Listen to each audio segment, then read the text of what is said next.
Sulaukai kvietimų į rinktinę, po kelių metų pertraukos ir vėl sugrįžai. Kodėl? Ar dėl to, kad intensyviai prašė, ar pats norėjai?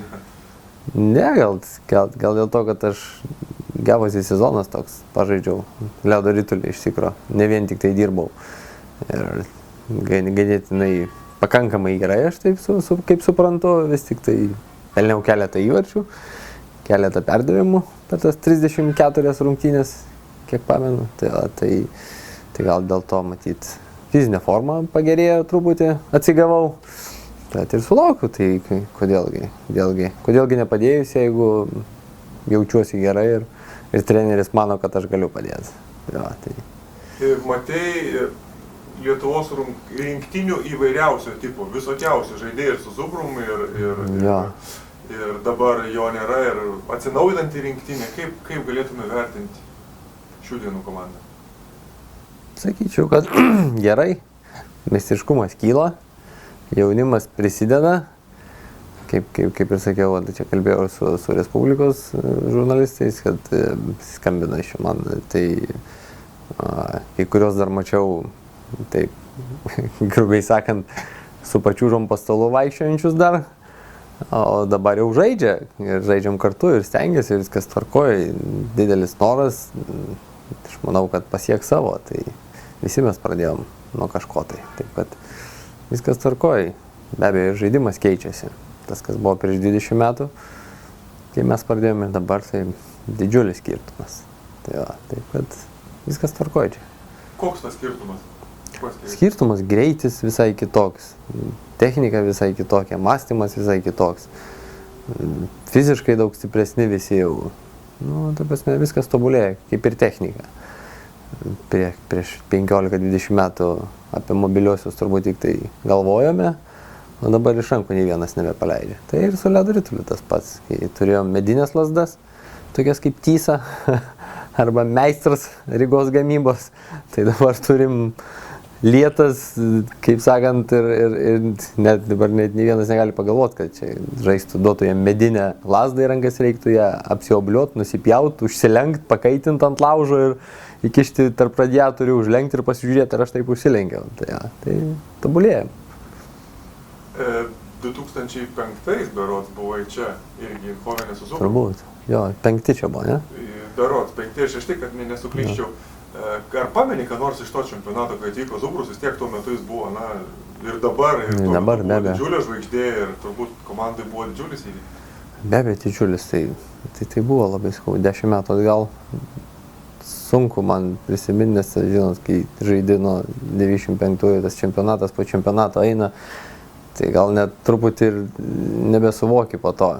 Tai tiesiog galbūt ne tai, kad kasdienybė, bet tiesiog žaidi ir nemastai, kad vėl tave pakvietė į rinktinę. O kad su Zubrum žaidėm tada, tai iš vis čia žaidėjas iš NHL. Tai pažaist kartu, tai didelė garbė ir patirties pasisemti ir pasižiūrėti, kaip jisai elgiasi, ką veikia ir kaip gyvena ir kaip turnyro metu elgiasi ir iki to net ką valgo ir kaip miega ir koks režimas ir ką daro prieš rungtynės ir panašiai. Taip, kad čia tikrai buvo didelė patirtis būti kartu ir garbė. Po pergalės prieš Nyderlandus pirmadienį Zubrus skambino, kaip tik kalbėjom su Zubrum, būtinai perdavė linkėjimus visiems vyram. Jisai sekė tas rungtynes, dėl priežasčių tam tikrų negalėjus atvykti šitą čempionatą, gal tu jam kažką nori perduoti atgal? Noriu perduoti atgal, kad sektų ir toliau. Jo, ir kad kitais metais pasirodytų, nesvarbu, kaip ten baigsis jam čempionatas, be abejo visi laukia ir aišku, labai malonu, kad toks žmogus kartu su mumis ir nežiūrint į visas jo problemas ir mūsų problemas, jis kada tik tai gali, tada ir prisijungia. Tai jo, taip, kad sėkmės jam, be abejo, labai gaila, kad jis nepapuolė į play-offus ir labai gaila, kad jis čia negali atvažiuoti. Tai okay. Esi vienas iš daugiausiai sužaidusių už Lietuvos rinktinę rungtynių, berods tau iki absoliutaus rekordo jų trūksta 3 ir šitam čempionate turbūt tas rekordas kris, jo užteks tų rungtynių. Kaip ir visi tavo įvarčiai, rezultatyvūs perdavimai ir taip toliau, daug statistikos parametrų, vos ne 80%, kuriuose tu pirmauji. Kas lėmė? Ar gera sveikata, ar noras žaisti ledo ritulį, ar tiesiog aplinkybės susikloščios? Turbūt man atrodo, kad čia viskas kartu susideda. Matai, kai aš pradėjau mano pirmas čempionatas, 95 berods, jeigu aš atsimenu taip, tai man kaip tik suėjo 18 ir nuo tų 18 metai kas metai, be abejo, ir aplinkybės, kad truputį pažaidžiau, galbūt ir ten, ir net nežinau, ir iš tikrųjų, galbūt aplinkybės daugiau susiklostė, nes iš eilės atžaist 16 čempionatų iš tikrųjų ir tų traumų nebuvo tokių didelių, kad ten negalėjau atvažiuoti, kad kažkas atsitiko ir panašiai. Be abejo, ir sėkmė, be abejo, kad, sakau, taip gavosi tie 16 čempionatų ir gavosi, kai kurie rezultatyvūs buvo, kai kurie mažiau. Ja, taip, kad be abejo ir žaidėm tam lygyje truputį žemesniam, tai irgi daug ką lėmė, nes dabartiniam lygyje, kad ir vačioj grupiai, pavyzdžiui, nėra taip lengva turėti daug taškų. Be abejo, tai ten buvo žemesnis lygis, todėl galbūt pririnkau truputį daugiau taškų, po to pakilome į aukštesnį lygį, ten buvo tikrai mažiau taškų, ten, nežinau, 3-2 per čempionatą. Tai vis tik, netgi pagal šitą gali spręsti, kad ledo ritulio lygis yra žymiai aukštesnis šiuo laiku. Ja, taip kad. Patyrusio žaidėjo akimis, mūsų laukia rytoj labai svarbios rungtynės su Estija, laimim ramus, jog liekam šitam divizione, galva nebeskauda dėl tų problemų ir galim netgi lengvai dairytis į medalius. Pralaimim šiek tiek sunkiau. Kaip tu manai, kaip viskas rytoj klostysis? Be abejo, rytoj yra gal viena iš svarbiausių rungtynių. Bet aš manau, visi nusiteikia ir nieks net negalvoja, kad net minčių tokių negali būti, kad mes ten kažką tai pralaimėsim. Be abejo, visiais tik tai laimėt.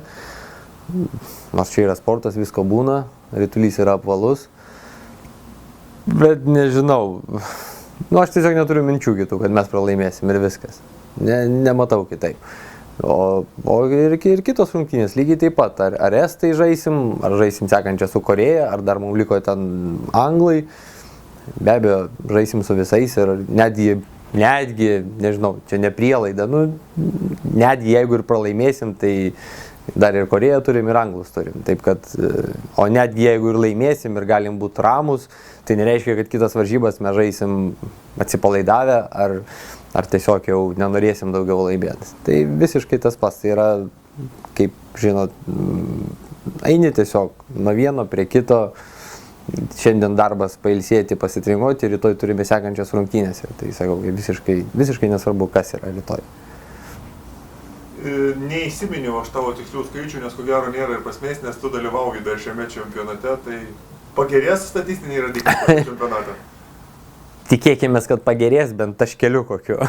Ir būsiu patenkintas, bet kaip sakiau, laimėsim, aš be taško, bet mes laimėsim, tai man didžiausias džiaugsmas. O suprantat, ne tai, kad ten gali pelnyti kelis taškus, bet komanda pralaimės, tai nuo to jokios aš nematau asmeninį naudos, nei man pačiam gero jausmo. Taip kad, sakau, laimėjom 1-0, valio, viskas. Nesvarbu, kas ten, kaip ten įmušė, kokiais būdais įmušėm, pelnėm tą įvartį, taip kad svarbu, kad laimėjom ir viskas. Esi vyriausias komandos žaidėjas, ar tenka jaunimui patarinėti, klausai? Tai tenka, kas pasiklausė, be abejo, turbūt kitaip žiūri į mane, galbūt kažką tai, kai kurie net sako jūs, ne kai kurie vienas yra, nežinau, kodėl jis taip sako, bet biškai keistas jausmas, aišku, nesu dar toks veteranas. Na taip, tai jeigu ką paklausė, gali patart, gali taip, nes vis tiek visiškai kitokiam akim viskas matosi, negu kai pats buvau 22 ar ten 20 ir žaidėjau rinktinę. Netgi jausmas visiškai kitoks dabar, po tų 3 metų, kai grįžti. Visai kitaip jautiesi, žinai, nes kai kas metai atvažiuoji, tai kaip sakau, toks vos ne kasdienybė gaunasi galbūt. Aišku, čia kita yra problema, galbūt trūksta biškį to konkurencingumo, trūksta daugiau žaidėjų, bet tai, matau, yra jaunimo, kyla, yra kitų jaunų, buvo 18, kurie ateina po truputį. Dar keletą gerų metelių reikia, kad bent jau susidarytų didesnė konkurencija. Tai po to galbūt nebereikės tokių veteranų kaip mes ir užteks tokių veteranų kaip Zubras.